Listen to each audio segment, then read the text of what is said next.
Penuhi panggilan KPK, Hovifah masuk Mapolda Jatim lewat pintu belakang.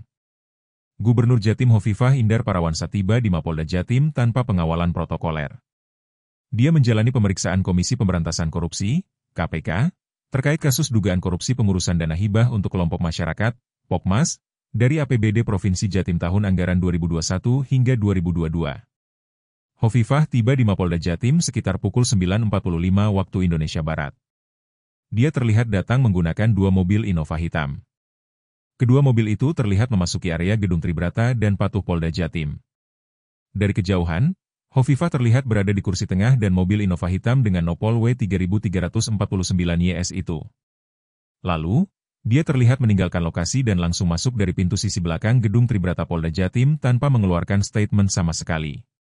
Ketua KPK, Setio Budianto mengungkap alasan pemeriksaan Hovifah Indar Parawansa dilakukan di Polda Jatim. Menurutnya, itu hanya karena efisiensi. Ya, jadi gini, yang pertama itu bersamaan dengan penyidik yang sedang melakukan pemeriksaan di perkara Lamongan.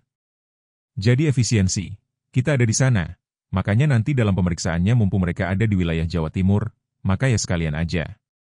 Intinya itu, kata Setio di Kompleks Parlemen Senayan, Jakarta, Kamis 10 Juli.